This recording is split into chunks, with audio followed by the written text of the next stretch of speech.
War is a human invention. It belongs to trenches and tanks, to barbed wire and boot leather, to the thunder of artillery and the iron discipline of command. But sometimes, war forces men into places that are not meant for human beings at all. Places where the cold is so complete that thought itself slows, where darkness lasts for months, where the nearest living soul might be 200 miles away across an unbroken field of ice. In these places, war still follows. It follows in the form of small patrol, men carrying rifles and frostbitten maps, moving across terrain that even the animals have abandoned. And sometimes, in these places, the men stop, not because of enemy fire, not because of exhaustion, because they have heard something beneath the ice, something moving. By the winter of 1941, the war had spread to every corner of the known world. But there was another war being fought, almost unknown, almost unseen, far above the Arctic Circle. A war fought not with armies of hundreds of thousands, but with small patrols, sled dogs, and survival instinct. After Germany invaded and occupied Norway in April 1940, it gained access to one of the most strategically valuable geographies on Earth. The Svalbard archipelago, a cluster of Norwegian islands less than 650 miles from the North Pole. The reason was weather systems that determined the fate of Allied bombing campaigns, convoy routes across the North Atlantic, and German U-boat operations all originated in the Arctic. Whoever controlled meteorological data from this region controlled a crucial, invisible piece of the battlefield. The Allies sent supplies to the Soviet Union along the Arctic convoy route, a narrow corridor between the Norwegian coast and the polar ice. German submarines, aircraft, and surface warships hunted those convoys mercilessly. The losses were catastrophic.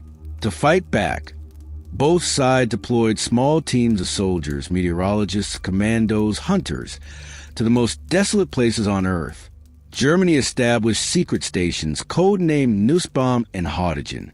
The Allies assembled the North-East Greenland Sledge Patrol, 15 Danish, Norwegian, and Inuit hunters tasked with patrolling 500 miles of the most inhospitable coastline on the planet.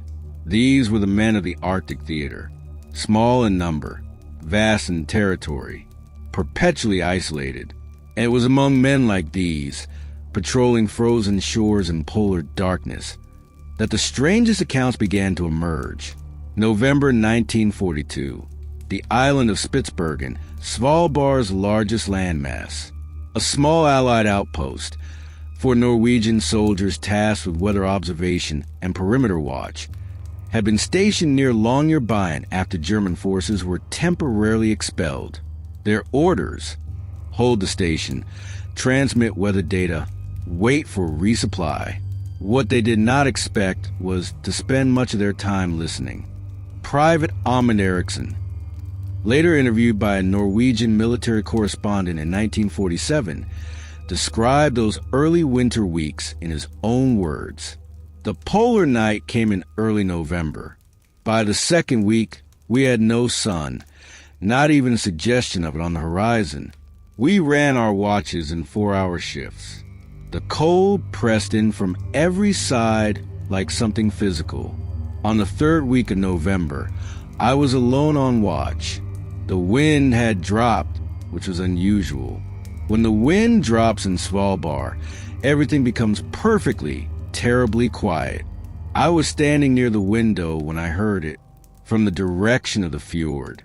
A sound from beneath the ice, a low, rhythmic knocking, like something large, moving slowly, striking the underside of the frozen surface. I stood very still. It continued for perhaps 3 minutes. Then it stopped. Eriksson noted the time in the station log. He assumed it was ice movement, the natural contraction and expansion of Arctic sea ice, which can produce sounds resembling knocking, even low explosions. He said nothing to the others.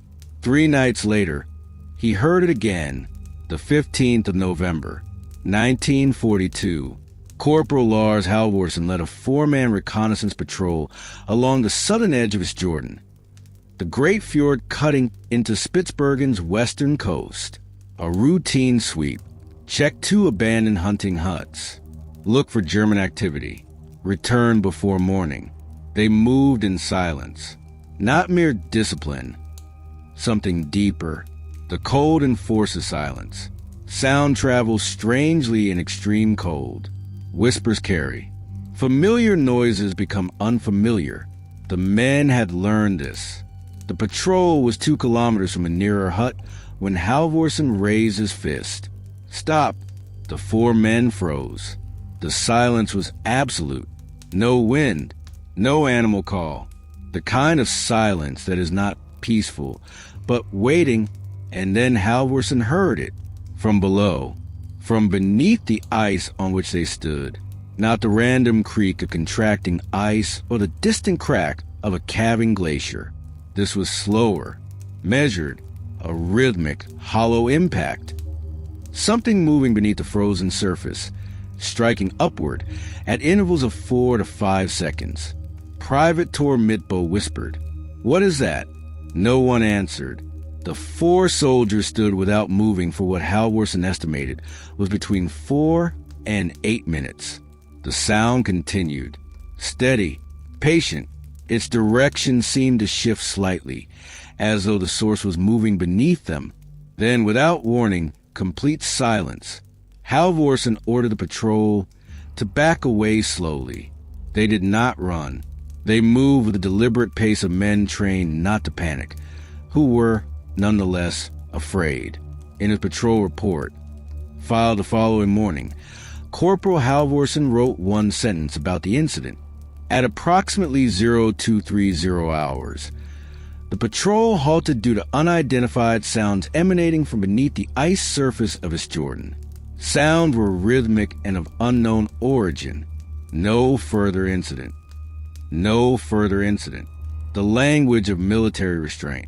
The language of men who do not want to be disbelieved. What makes Halvorsen's account significant is not that it stands alone. It is that it does not. Between 1941 and 1944, across the Arctic theater, from the ice fields of northeastern Greenland to the fjords of Svalbard, a small but consistent cluster of similar reports surfaced in patrol logs, personal diaries, and post-war interviews. None made the newspapers. None were formally investigated. But they share, with remarkable consistency, the same details. The sudden drop in wind, the silence that follows. And then, from beneath the ice, a sound, rhythmic, directional, unmistakably deliberate. The North-East Greenland Sledge Patrol produced some of the most striking accounts, operating in groups of 2 and 3, sometimes 100 miles from any backup. These men spent weeks moving across the frozen coastline, sleeping in huts that barely held back the cold.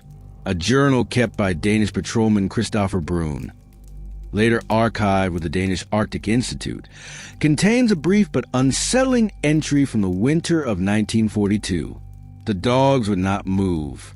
I have worked with these animals for 11 years, and I have never seen them behave this way. They faced the sea ice and would not move, ears forward, bodies rigid. Not growling, not afraid, precisely. Something else. Alert to something I could not perceive. I stood beside them for a long time. Eventually I heard what they heard. Something beneath. Something slow. The Greenland husky, bred for centuries in the Arctic, is an animal supremely adapted to this environment. Its senses, particularly hearing, are calibrated for the particular acoustics of an Arctic winter. These dogs detected enemies long before their handlers did. They warned of polar bears approaching for miles.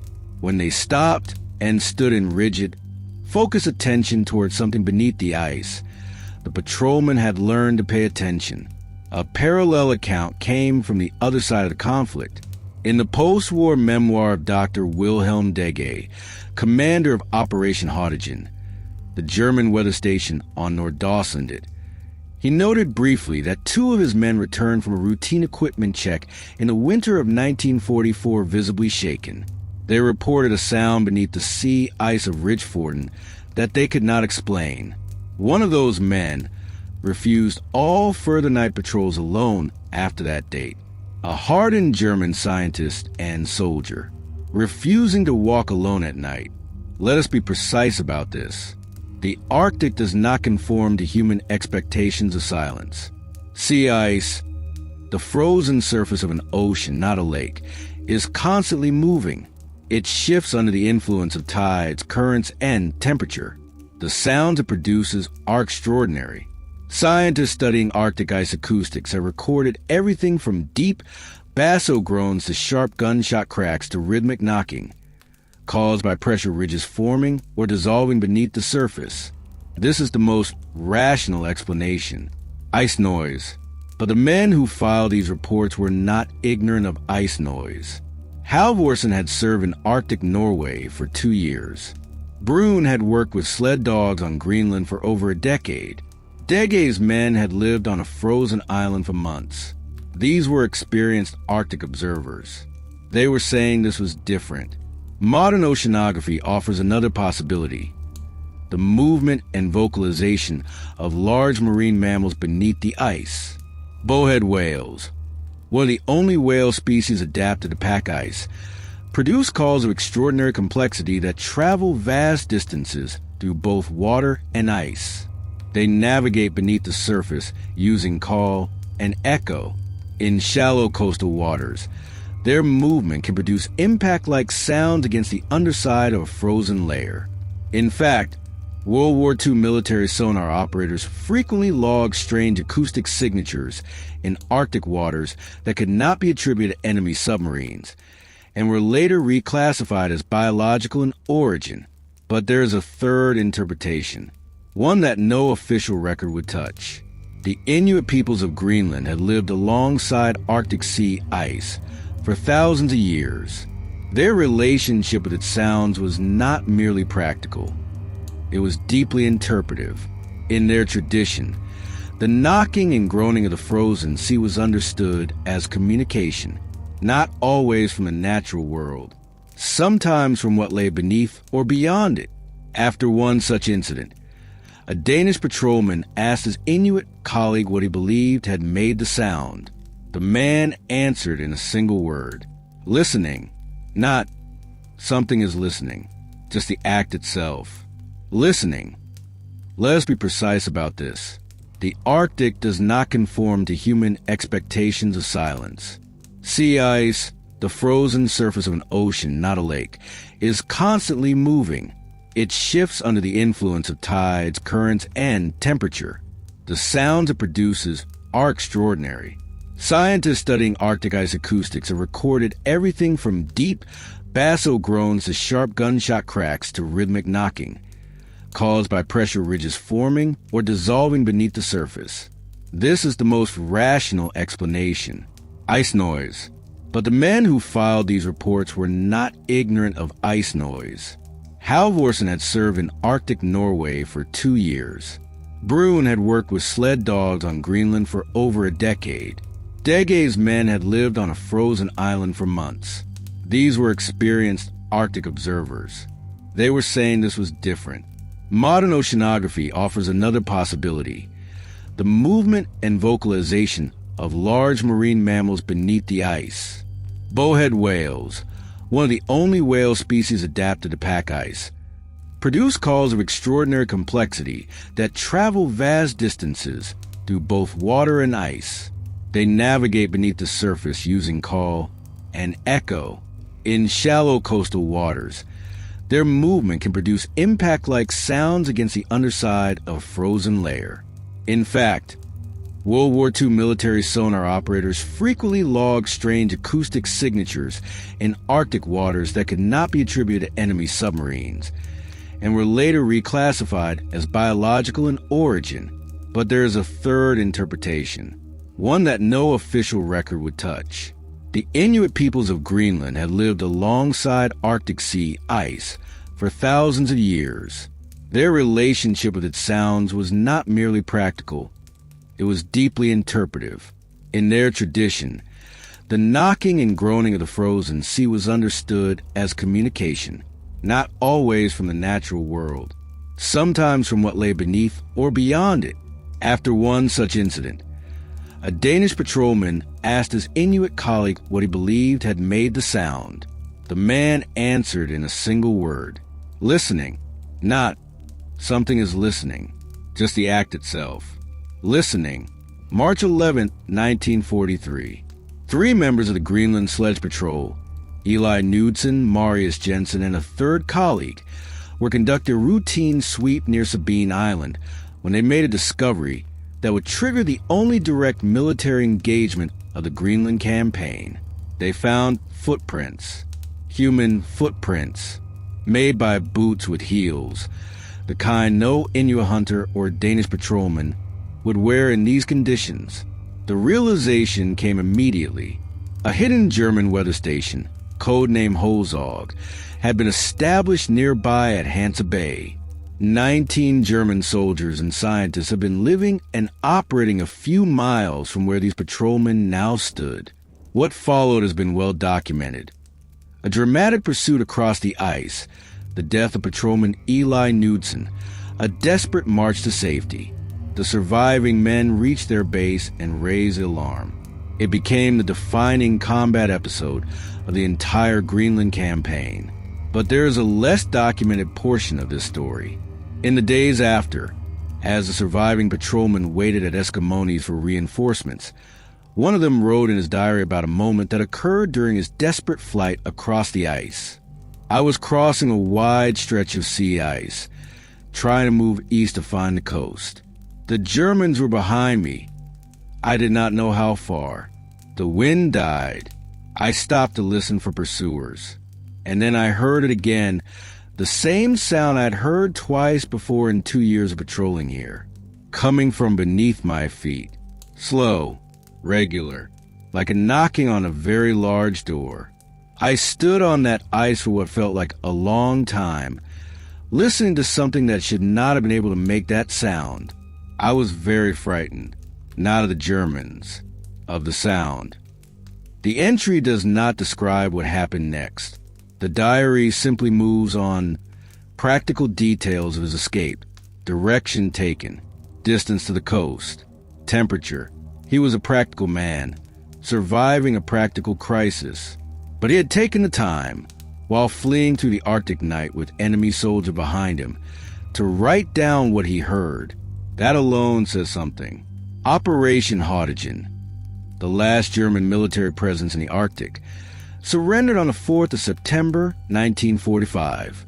3 months after the war in Europe had ended, the 11 men stranded on Nordøstlandet without radio contact had waited alone, uncertain whether Germany had surrendered or not. When a Norwegian vessel finally found them, the commander placed his pistol quietly on the table.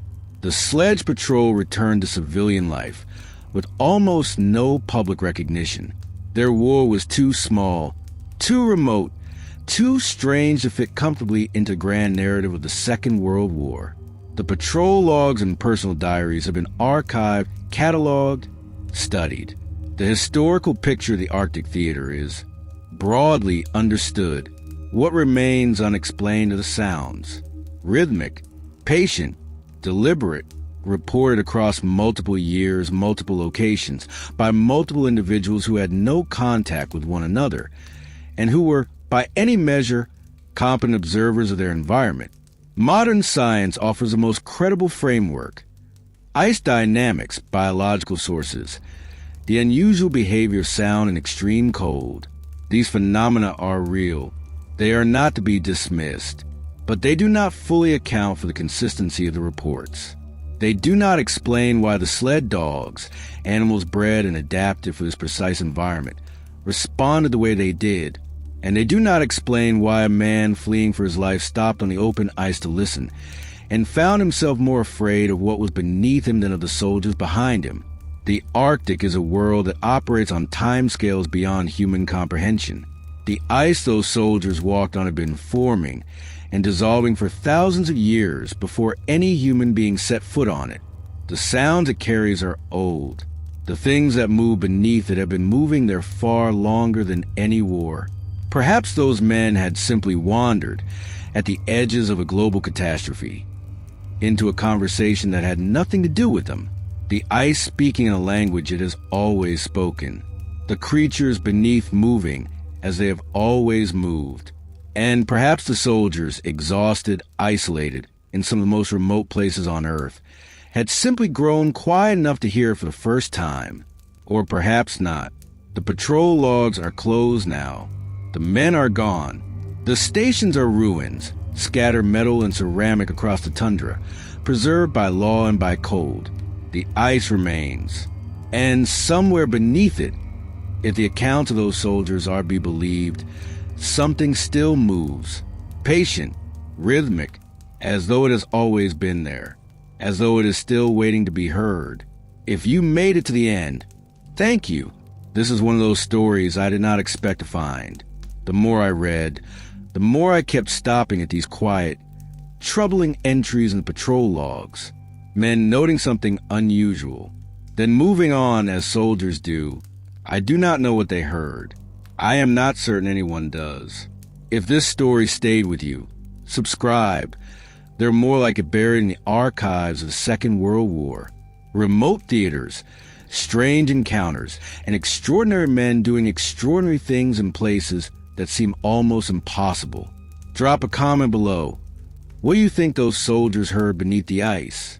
I read every single one. And if you know someone who loves history and mystery, share this with them. Until next time, stay curious.